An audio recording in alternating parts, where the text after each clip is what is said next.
If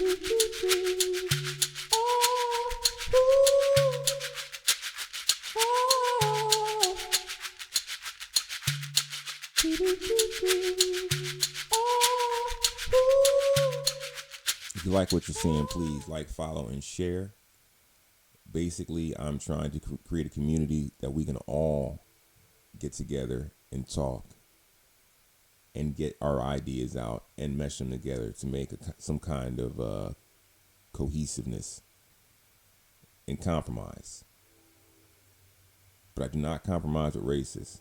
So if you are out there, follow, like, and share. You might learn something. Anybody can learn something, and I can learn from anybody. So stay out there. Pay attention to the live shows and all of the content we put out. We put out some sports content. We're going to put out some comedy content as well. But anyway, next topic. The next topic is the blue wave. Hilarious. The blue wave. Was it expected? From polling, yes, but the polling changed drastically in a matter of no time. I'm going to tell you one of the things that really did it was that giving the money to Argentina. For those of you who don't know, there were two $20 billion gifts given to Argentina in order to boost up their economy to help.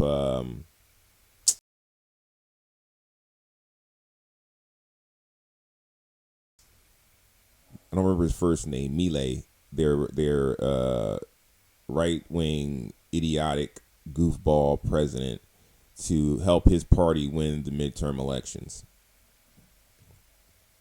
Now, the irony of that and the funny part about it is that the Argentines are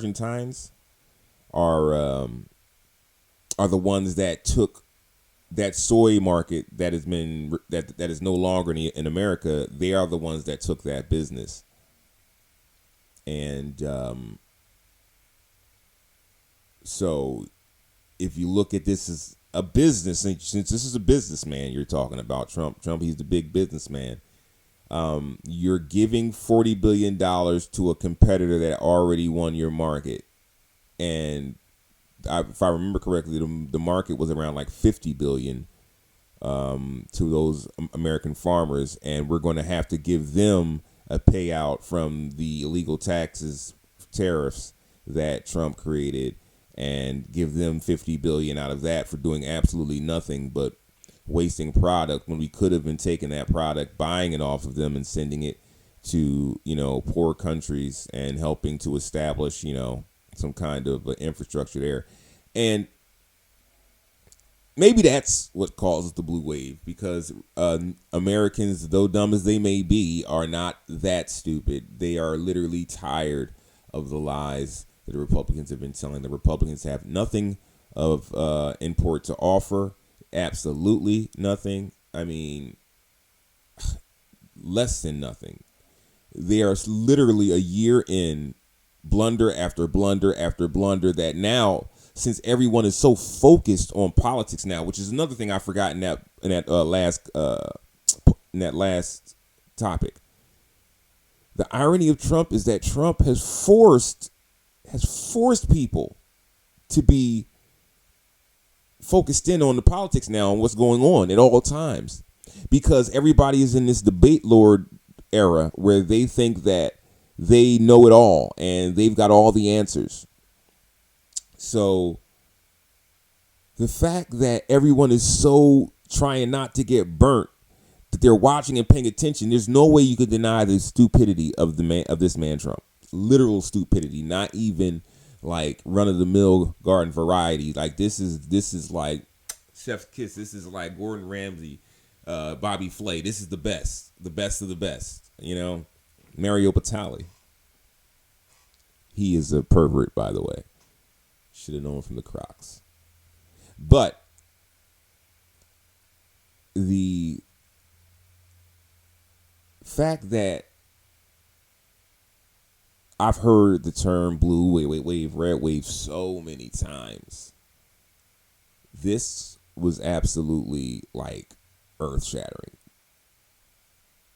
Lindsey Graham, when Donald Trump was running, said that if this man gets elected, he will ruin the Republican Party. And so one of the takeaways is not just that the Republican Party base is somehow fundamentally flawed in a way that's unique in American political history. It's that Trump is a really bad candidate and, frankly, I think a really bad person. So what do you think a Trump government would look like, Senator? It would be chaos. No one knows, but it would look probably like the positions he's held for all these years on many of these issues. He is wholly unprepared to be president of the United States. He refuses to answer questions on any specific public policy. He has no plan for health care, for example. They asked him about the debt. He claimed he's going to cut the debt by cutting fraud and abuse, which everyone acknowledges. He didn't get any follow-up or any press on that, and nobody pressed him on that afterwards. I tried to get the moderators to ask him about it. This is the most important government job on the planet. We're about to turn over the conservative movement to a person that has no ideas of any substance on the important issues, the nuclear codes of the United States, to an erratic individual, and the conservative movement to someone who has spent a career sticking it to working people. Please. Disgusted. Well, I want to talk to the Trump supporters for a minute. I don't know who you are, and I don't know why you like this guy. I think what you like about him, he appears to be strong when the rest of us are weak. He's a very successful businessman, and he's going to make everything great. He's going to take all the problems of the world and put them in a box and make your life better. That's what he's selling. Here's what you're buying. He's a race-baiting, xenophobic, religious bigot. He doesn't represent my party. He doesn't represent the values that the men and women who wear the uniform are fighting for. I've been in the Air Force for 33 years. I retired this June. And I'll be damned if he was not right. If you look at it, like, I've never seen a beating like that. And everyone says, "Oh, Trump had an overwhelming win." No, he did not. No, he did not. For the sheer fact that many people voted means that more people were inspired to vote against him. People weren't really energized about Kamala. I'll give you that, but I was, because I'm once again, Americans aren't really that bright, because all of the things that she said were going to happen happened. All of them. She called everything that Trump was going to do, and you people laughed at her. And then now all the stuff that she said she would do that everyone said they would never want, Trump's going to try to do to fix all the problems that he has now created.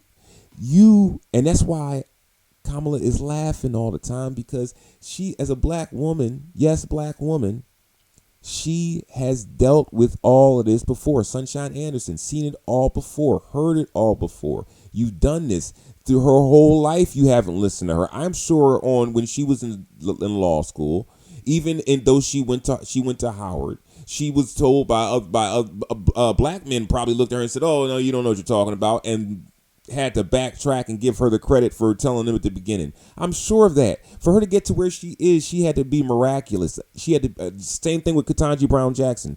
She had to be above and beyond, because she dealt with the same hate she's getting at the top position. She had to deal with that when she was no one. Let that sink into your little heads. Another thing about this blue wave, a lot of women, Democratic women who were demonized in this last election cycle. They won big. They won dominantly. They won where it wasn't even close. There was a guy who literally had a tattoo, got a tattoo that was that was Nazi related. He got elected as a Democrat. That's how bad the Republicans have gone. But I do have a problem. We'll talk about Plantner later. We'll talk about that. That's another topic. But I'm just making a point. That blue wave was strong. Now, if they can F this up between now and the midterms, what can I say? And I'm not going to say they can't, because I'm sure they can. Chuck Schumer is already nose deep in trying to do it. But I think he ruined himself, and he needs to go. I don't have a problem with Hakeem Jeffries. Hakeem Jeffries was made the head of the House, the Democratic House, at the time when they did it Obama. They put him in there at the worst possible time against a racist tyrant and a racist party, and he has to. What do you expect him to broker in there? And then you just are giving him no support. And then when he finally rallies the troops and gets them together to stick on one accord, Chuck Schumer tries to take the spotlight and undermines him.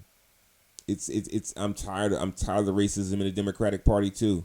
Don't think I don't see it, especially you progressives. You think that we're only victims. You think that brown people are only victims, and we're watching you too. Because progressives go quickly from being progressives to being MAGA and being racist. Really quick. Look at Anna Kasparian. She changed really quick. 20, 30 years of speaking one way and then completely changed as soon as she's the victim of a crime. Can't trust those people. You got to be, if you're a soldier, you're a soldier. All right? Young Turks, my ass. That name always struck me as weird. Always struck me as weird. That's all I'm going to say.